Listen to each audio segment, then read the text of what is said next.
L'invité de cette fête nationale, les États-Unis. Le prince souverain a souhaité rendre hommage à sa mère, la princesse Grace, à l'occasion des 90 ans de sa naissance, en invitant la garde d'honneur de l'armée de l'air américaine.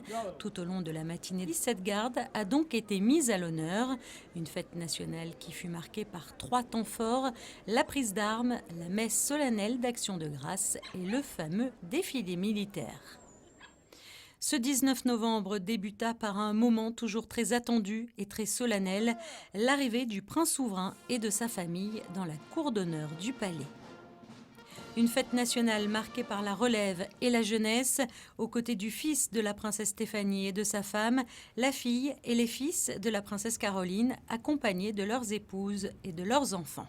Et une nouvelle fois cette année, l'hymne national monégasque a été chanté a cappella par l'orchestre des carabiniers du prince, un hymne en langue monégasque écrit en 1931 par le poète Louis Notari.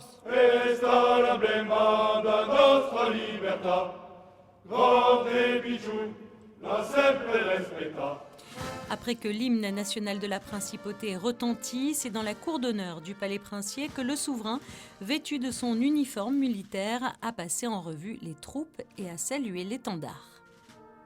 Le souverain a ensuite remis les galons au personnel de la force publique. Puis le prince souverain a remis les médailles d'honneur de l'ordre de Saint-Charles, des distinctions importantes remises à 2 de ses carabiniers. Ordonnances souveraines en date de ce jour sont nommés chevalier dans l'ordre de Saint-Charles, l'adjudant-chef Michel Petroviac. Une cérémonie qui s'est ensuite poursuivie par la remise des décorations du personnel civil du palais princier. Plus de 120 personnes, tous corps de métier confondus, travaillent quotidiennement au palais. Un moment toujours très émouvant et très intime.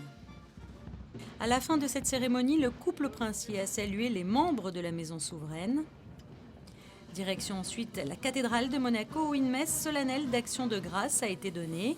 Une messe célébrée par l'archevêque de Monaco, Monseigneur Barcy, et donnée en présence du prince souverain, de la famille princière, des corps constitués et des autorités de la principauté.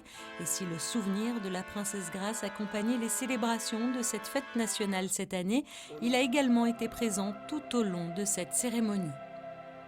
Accompagné par le grand orgue de la cathédrale, par l'orgue de chœur et par l'orchestre philharmonique de Monte-Carlo, la maîtrise de la cathédrale et les petits chanteurs de Monaco ont interprété la prière pour le prince, suivi du Te Deum de Joseph Haydn.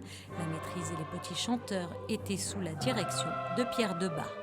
Une messe solennelle d'action de grâce donnée en l'honneur du prince souverain, mais aussi en hommage à la princesse Grace qui aurait eu 90 ans en ce mois de novembre. Un moment donc chargé d'émotion, de communion et de recueillement.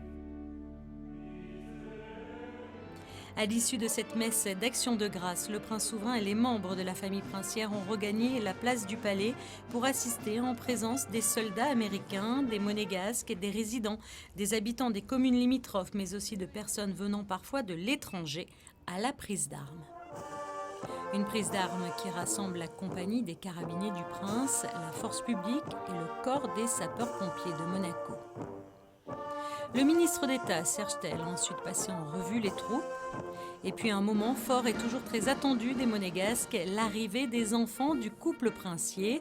Aux fenêtres de la Galerie des Glaces, le petit prince Jacques et sa sœur, la princesse Gabriella, étaient au cœur des réjouissances.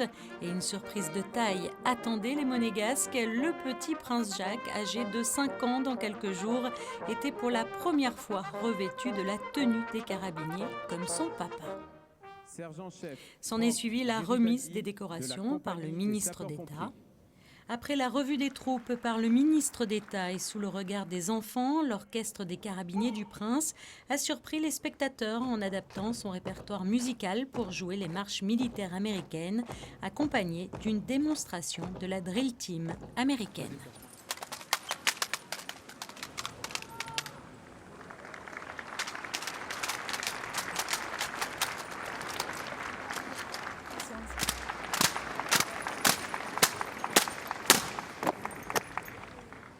S'en est suivi le défilé militaire, un défilé qui a débuté avec une marche militaire donnée en l'honneur du prince héréditaire Jacques, composée par le chef de l'orchestre des carabiniers du prince, le major Olivier Dréan.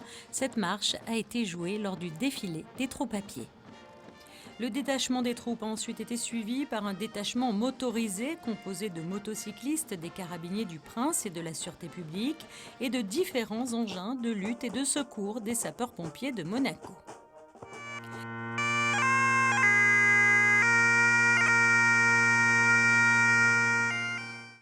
Avant les honneurs, revêtus du traditionnel costume irlandais, les carabiniers du Prince et leur orchestre, renforcés d'un sonneur, ont rendu un hommage à la princesse Grace, un moment très fort en émotion, notamment pour le prince souverain.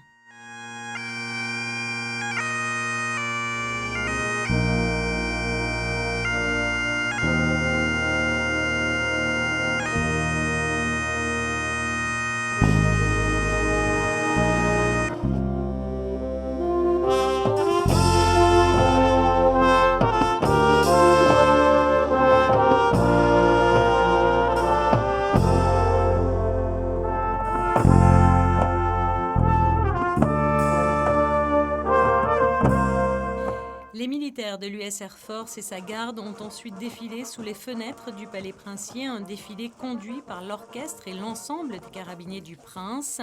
Une cérémonie militaire pour rendre hommage au prince, à sa famille, à sa mère, la princesse Grace, mais aussi en souvenir des 20 215 soldats américains accueillis à Monaco en 1919 à la fin de la Grande Guerre. En effet, la principauté avait accueilli des troupes américaines en convalescence du mois de mai au mois de janvier. Après les honneurs, la population s'est comme de coutume réunie pour acclamer le prince souverain, la princesse Charlène et les enfants princiers. Une fête nationale clôturée par les marques d'affection et de dévouement de la population et empreinte du souvenir de la princesse Grace.